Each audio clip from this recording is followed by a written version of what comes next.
सरकारी स्तर पर जलापूर्ति के लिए लगभग 500 करोड़ की योजना बनाई गई। इस योजना के तहत पुरानी पाइपलाइन बदली जानी थी, लेकिन ये काम नहीं हो सका। इस योजना के तहत गंगा का ट्रीटमेंट करके और वाटर टावरों से जलापूर्ति करने की बात है। पटना मध्य के नवसृजित बांकीपुर विधानसभा क्षेत्र में चुनाव के वक्त किए गए वायदों पर जनता के सवाल भारी पड़ रहे हैं। कारोबार की भी खबरों की बात करेंगे, लेकिन उससे पहले हम आपको बता दें 26 अक्टूबर को क्या कहता है दैनिक जागरण अमर उजाला की जो पहले कॉलम है क्या कहते हैं। तो उससे पहले हम अपडेट ले लेते हैं कोरोना की क्या स्थिति रही है पिछले 24 घंटों में। तो पिछले 24 घंटों की अगर स्थिति की बात करें हम तो काफी बेहतर हो पाई है स्थिति, क्योंकि पहले के आंकड़े अगर हम देखें तो उसके मुकाबले में आज के आंकड़े काफी कम। अगर आंकड़े की बात करें पिछले 24 घंटों की तो 45,148 लोग पिछले 24 घंटों में संक्रमित पाए रहे हैं। वहीं अगर मौत के आंकड़ों की बात करें तो सिर्फ 480 लोगों की कोरोना की वजह से मौत हुई है।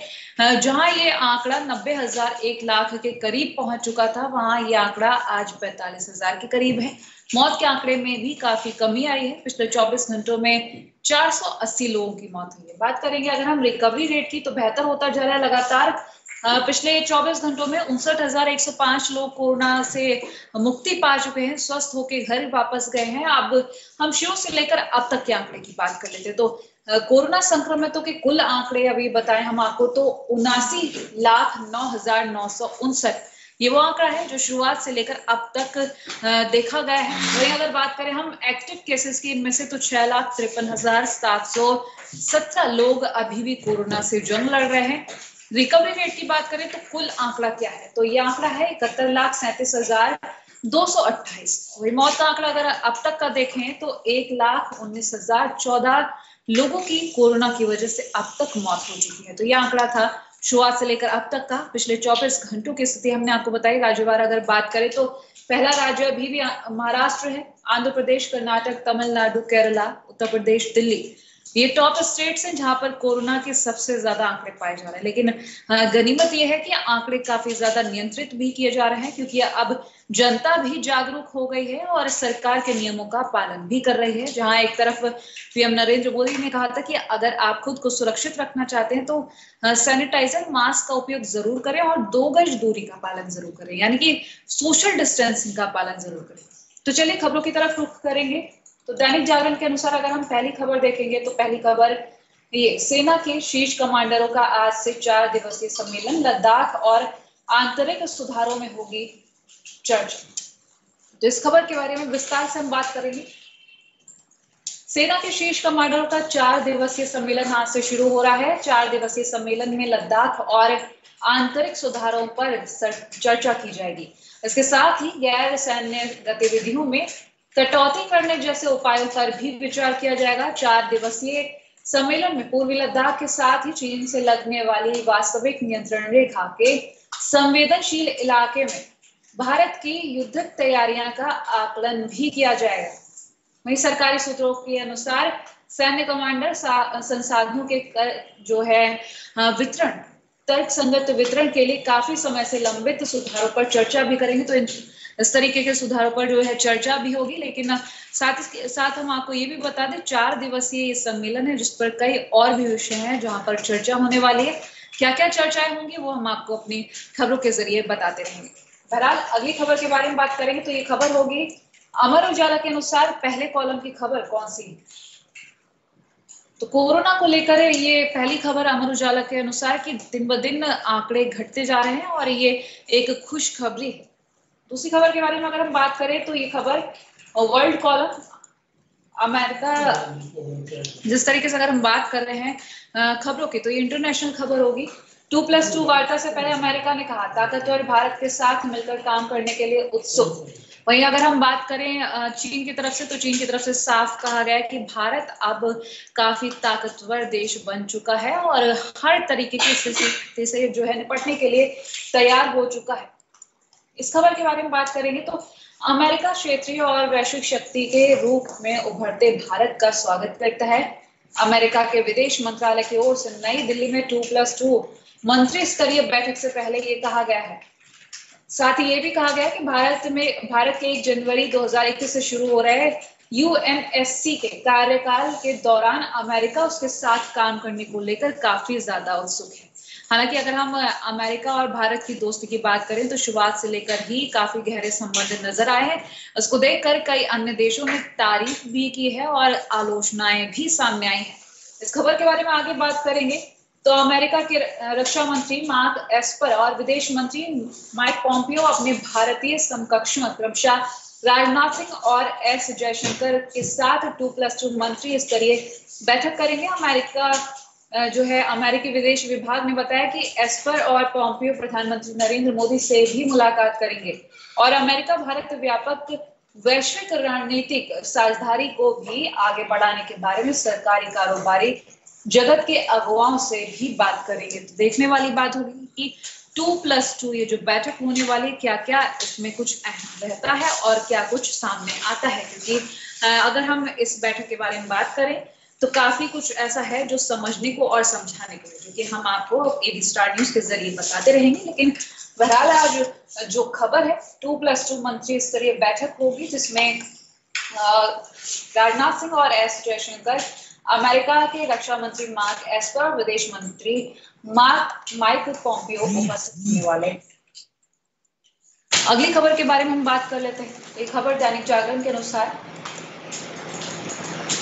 जेपी नड्डा बोले, पहले कैबिनेट में 10 लाख नौकरी देने की तेजस्वी की घोषणा शुद्ध तौर पर जुमला। इस खबर के बारे में हम बात करेंगे तो बिहार की ये खबर, बिहार राज्य की या महागठबंधन की से लेकर काउंटडाउन शुरू हो चुका है। बिहार में गांव-गांव हेलीकॉप्टर उड़ान भर रहा है। बता दें अब चुनाव जो होने वाले हैं 28 अक्टूबर, 3 नवंबर, 7 नवंबर को जो मतदान होने वाले हैं, तैयारियां काफी तेजी से शुरू कर दी गई थी और जिसके रिजल्ट्स जो है 10 नवंबर को पता चलेंगे। लेकिन किस तरीके से मतगणना होती है, किस तरीके से मतदान होते हैं, ये तो हमें 28 तारीख को ही पता चलेगा, क्योंकि अब दिन बचे नहीं। देखा जाए तो शुरुआत से ही काफी ज्यादा उत्सुकता देखी गई है, काफी ज्यादा तेजी से तैयारियां देखी गई हैं। उससे पहले की अगर हम बात करें तो इलेक्शंस रद्द कराने की भी कोशिश की गई थी, लेकिन कोशिश को नाकामयाब करते हुए इलेक्शंस रखे गए और अब तारीखें भी पास आ गई हैं। 28 अक्टूबर की बात करें तो पहले चरण का मतदान है उस दिन, और देखने वाली बात होगी कि 10 नवंबर को तीनों चरण की जब मतगणना होगी तो किसके सर बिहार के मुख्यमंत्री का ताज सजेगा। बहरहाल हम अगली खबर की बात कर लेते हैं।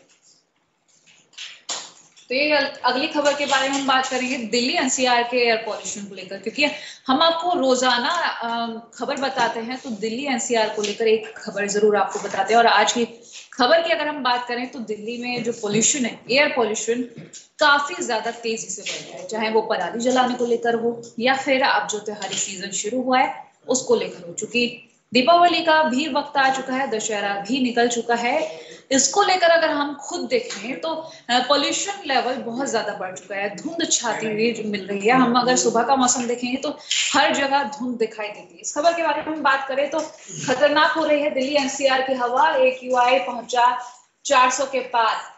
हरियाणा के साथ पंजाब में पराली जलाने का असर दिल्ली एनसीआर में साफ तौर पर दिखाई देने लगा है। सोमवार सुबह दिल्ली एनसीआर में स्मोक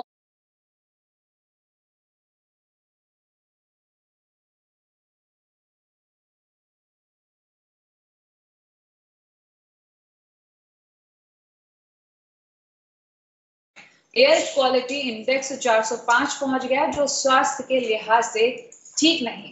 इसके साथ ही दिल्ली के ITO, द्वारका और रोहिणी में भी जो जिस तरीके से एयर पोल्यूशन है काफी ज्यादा दिखा है। वहीं डॉक्टरों का कहना है कि वायु गुणवत्ता स्तर बढ़ने की स्थिति में बच्चों और बुजुर्गों को खास देखभाल की जरूरत है। वायु प्रदूषण में इजाफा होने की स्थिति में बच्चों और बुजुर्गों को घरों से निकलने में परहेज करना चाहिए। अगर जरूरत हो तो N95 मास्क का उपयोग करें, क्योंकि ये ना सिर्फ आपको पोल्यूशन से बचाएगा बल्कि कोरोना से भी बचने में आपको मदद करेगा। तो जरूरी है कि अगर आप मास्क पहन के बाहर जा रहे हैं तो आप सुरक्षित हैं। अगर आप बाहर बिना मास्क के जा रहे हैं तो पोल्यूशन भी आप पर हावी रहेगा, साथ के साथ कोरोना का भी खतरा है। अगली खबर की हम बात करेंगे तो हम पॉलिटिक्स कॉलम से एक और खबर लेंगे। एक खबर होगी सुप्रीम कोर्ट को करने दिया अनुच्छेद 370 पर फैसला। उमर अब्दुल्ला। जम्मू कश्मीर पुनर्गठन हुए और अनुच्छेद 370 को समाप्त हुए करीब 1.5 वर्ष बीत चुका है, लेकिन कश्मीर की सियासत अभी इसी मुद्दे के इर्द गिर्द घूम रही है। अब केंद्रीय कानून मंत्री रविशंकर प्रसाद के एक बयान पर नेशनल कॉन्फ्रेंस के उपाध्यक्ष उमर अब्दुल्ला ने कहा कि जम्मू कश्मीर में अनुच्छेद 370 बहाल करने के लिए हमें देश के कानून मंत्री से कोई उम्मीद नहीं है। इस मामले में अदालत अपनी कार्रवाई करे। बता दें 370 जो धारा है उसको खत्म किए हुए 1.5 साल हो चुका है और मोदी सरकार में ही ये काम किया गया, जिसको लेकर आज उमर अब्दुल्ला का साफ कहना है कि सुप्रीम कोर्ट को ही इसका फैसला करने दें। अब आगे की बात करें तो दरअसल रविशंकर ने कहा था कि अब जम्मू कश्मीर में अनुच्छेद 370 कभी बहाल नहीं हो सकता। कानून मंत्री ने ये बात पीडीपी अध्यक्ष महबूबा मुफ्ती के अनुच्छेद 370 को आंदोलन से बहाल करवाने संबंधी बयान पर दी थी। कानून मंत्री से सवाल करते हुए उमर ने अपने ट्विटर पर लिखा कि क्या आप बताने की कोशिश कर रहे हैं कि उच्चतम न्यायालय की आजादी खत्म हो गई है? क्या उच्चतम न्यायालय अपने निर्देश लेता है? ऐसे में अब ये मानकर ना चलें कि जज क्या फैसला करेंगे, क्योंकि जाहिर तौर पर हमने देखा है कि सुप्रीम कोर्ट के जो फैसले रहे हैं लोग उसका स्वागत खुशी से करते, चाहे फिर वो किसी भी मुद्दे को लेकर फैसला रहा हो। और अभी अगर हम बात करें तो गौरतलब है कि इस समय कश्मीर केंद्रित दल अपने गुपकार एजेंडे को प्रभावी बनाने के लिए पीपल्स अलायंस के मंच पर एकत्र है। महबूबा मुफ्ती ने अनुच्छेद 370 को लेकर बयानबाजी से प्रदेश की सियासत को हलचल बनाए रखे। ऐसे में कानून मंत्री से सवाल कर उमर महबूबा का समर्थन कर रहे हैं। देखने वाली बात होगी कि किस तरीके से आगे ये जो समर्थन किया गया है महबूबा मुफ्ती का वो काम करेगा या फिर काम नहीं कर पाएगा। आगे की खबरों की हम बात करेंगे तो बिहार चुनाव को लेकर हम आगे बात कर लेते हैं। तो बिहार चुनाव को लेकर हम पहली खबर लेंगे तो ये होगी, सत्ता में आए तो सीएम नीतीश को जेल भेजेंगे चिराग। बोले बिहार को कर दिया बर्बाद। बीजेपी को लेकर भी कही कई बड़ी बातें। बता दें कि किस तरीके से चुनावी जो संग्राम है वो अभी भी जारी है और ये संग्राम 10 नवंबर तक इसी तरह से जारी रहेगा। हालांकि अगर हम बात करें तो चुनावी युद्ध जो है काफी पहले से शुरू हो चुका है और एक सियासत का खेल है वो हमेशा हम देखते हैं, लेकिन अगर हम इस चुनावी संग्राम की बात करें तो ये 10 नवंबर तक ही चलेगा। इस खबर के बारे में अगर हम बात करें तो लोक जनशक्ति पार्टी के अध्यक्ष चिराग पासवान ने मुख्यमंत्री नीतीश कुमार पर बिहार को बर्बाद करने का आरोप लगाते हुए 7 निश्चय कार्यक्रम को भ्रष्टाचार का अड्डा बताया है। ये भ्रष्टाचार किसी अधिकारी ने किया हो या मुख्यमंत्री ने स्वयं किया हो, एलजेपी की सरकार बनते ही इसकी जांच कराई जाएगी। चिराग ने सीतामढ़ी में माता सीता का मंदिर बनवाने का भी वायदा किया है। उन्होंने भारतीय जनता पार्टी को लेकर भी कई बड़ी बातें कही हैं। बोले जिस तरीके से बीजेपी गठबंधन के प्रति ईमानदार है वैसे ही नीतीश को भी होना चाहिए, यानी कि इनडायरेक्ट वे में उन्होंने कहा कि जैसे उनकी अगर सरकार बनती है तो वो मुख्यमंत्री नीतीश कुमार को जेल भेजेंगे। बहरहाल हम अगली खबर की बात करेंगे तो ये खबर होगी एंटरटेनमेंट फील्ड से। एंटरटेनमेंट फील्ड से अगर हम बात करेंगे तो फॉरेंसिक साइंस लैबोरेटरी ने वीडियो को दी क्लीन चिट। कहा पार्टी में नहीं दिखा ड्रग्स। अगर आप सोच रहे हैं ये कौन सी पार्टी की बात हो रही तो हम ये उसी पार्टी की बात कर रहे हैं जिसमें तमाम सेलेब्स थे और ऐसा अंदाजा लगाया जा रहा था कि वहां पर सारे सेलेब्स ने ड्रग्स ली है। ये करण जौहर की पार्टी है जिसमें सभी सेलेब्स दिख रहे थे और खासतौर पर जो तस्वीर वायरल हो रही थी वो एक्ट्रेस दीपिका पादुकोण की तस्वीर वायरल हो रही थी कि सभी लोगों ने ड्रग्स ले रखा है। लेकिन अब अगर बताया जाए आपको तो फॉरेंसिक साइंस लैबोरेटरी ने वीडियो को क्लीन चिट दे दी है। कहा कि ड्रग्स नहीं दिखा है पार्टी में। इस खबर के बारे में हम पूरी बात करेंगे तो फिल्म मेकर करण जौहर के घर पर 2019 में जो पार्टी का वीडियो बना था उसको लेकर एक खबर सामने आई है। दरअसल पार्टी में ड्रग्स लेने के आरोप के बाद नार्कोटिक्स कंट्रोल ब्यूरो ने जांच शुरू की थी और बताया जा रहा है कि फॉरेंसिक साइंस लैबोरेटरी ने करण जौहर की पार्टी की इस वीडियो को क्लीन चिट दे दी है। यानी कि एफएसएल ने इस वीडियो में ड्रग्स को लेकर कुछ भी गलत नहीं माना है, जो बताता है कि पार्टी में ड्रग्स का इस्तेमाल नहीं किया गया। यानी कि जितने भी सेलेब्स वहां पर मौजूद थे और जो भी वीडियोस सामने आ रहे थे कि इस सेलेब ने करण जौहर की पार्टी में ड्रग्स लिया, तो वो झूठा साबित हो गया यहाँ पर। अगली खबर के बारे में बात करेंगे तो ये खबर होगी बिजनेस फील्ड से। तो गिरावट के साथ खुला शेयर बाजार, सेंसेक्स 40,000 से ऊपर कर रहा कारोबार। आज यानी कि सप्ताह के पहले कारोबारी दिन में यानी कि सोमवार को शेयर बाजार गिरावट के साथ खुला है। बॉम्बे स्टॉक एक्सचेंज का प्रमुख सूचकांक सेंसेक्स 55.26 अंक नीचे यानी कि 40,630.24 के स्तर पर खुला। वही निफ्टी की शुरुआत 19.25 अंकों की मामूली गिरावट के साथ ही 11,911.10 पर हुई है। पिछले कारोबारी दिन में शेयर बाजार दिन भर के उतार चढ़ाव के साथ हरे निशान पर बंद हुआ था। देखने वाली बात हुई कि आज के दिन का सेंसेक्स क्या कहेगा। बहरहाल हम अगली खबर की बात करेंगे तो ये खबर हम टेक ज्ञान से लेंगे कि टेक ज्ञान का कॉलम क्या कहता है और क्या नया है आज। तो पबजी लवर्स के लिए एक अच्छी खबर हो सकती है क्योंकि ये पबजी गेम भारत में ही न सिर्फ भारत में ही खेला जाता है बल्कि कई अन्य देशों में भी बहुत खेला जाता है। अगर भारत की बात करें तो भारत में टिकटॉक लवर्स और पबजी लवर्स बहुत पाए गए। अब हम इस खबर के बारे में अगर बात करें तो पबजी की टक्कर वाले फौजी गेम्स का टीजर वीडियो जारी हो गया। नवंबर में गेम की लॉन्चिंग हो जाएगी। इस गेम की हम पूरी आपको डिटेल बताएं तो फौजी गेम बिल्कुल पबजी जैसा ही बताया जा रहा है। साथ ही साथ ये कहा जा रहा है कि जो पबजी गेमर्स थे वो फौजी गेम खेल के ऐसा ही फील करेंगे कि पबजी खेल रहे हैं। क्योंकि अगर हम बात करें पबजी की तो भारत में बैन हो चुका है, लेकिन अभी भी पबजी लवर्स जो हैं पबजी को मिस करते हैं। तो फौजी की अगर हम बात करें तो ये गेम बिल्कुल वैसा ही होने वाला है। साथ ही साथ इस गेम को खेलने से कुछ फायदे भी होंगे, यानी कि हम बात करें फायदे किस तरीके के, तो फाइनेंशियली फायदे, जो फायदे सरकार की तरफ से उन लोगों को जाएंगे, यानी कि जो गेम खेला जाएगा उससे कुछ अर्निंग भी होगी। अब वो क्या अर्निंग होगी ये तो हम जब गेम लॉन्च हो जाएगा तो AB स्टार के जरिए आपको बताएंगे। लेकिन इस गेम के बारे में अभी बहरहाल बात करें तो दशहरा के मौके पर पबजी का देसी वर्जन फौजी गेम्स का टीजर वीडियो जारी कर दिया गया। बता दें भारत में पबजी बैन के बाद ही फौजी गेम का ऐलान किया गया था।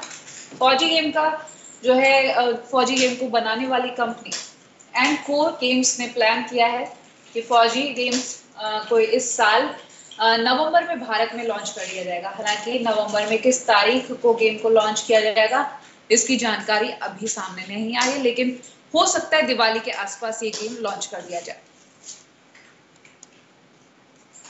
कंपनी ने ट्वीट कर ये जानकारी दी है। एंडकोर गेम्स ने जो है ऑफिशियली ट्विटर पर बताया है कि रविवार को जो एक ट्वीट किया था उसके जरिए कहा कि अच्छाई हमेशा बुराई पर हावी रहती है, प्रकाश हमेशा अंधेर पर विजय पाता है। ऐसे में फियरलेस एंड यूनाइटेड गार्ड्स को विजय के लिए शुभकामनाएं दीजिए।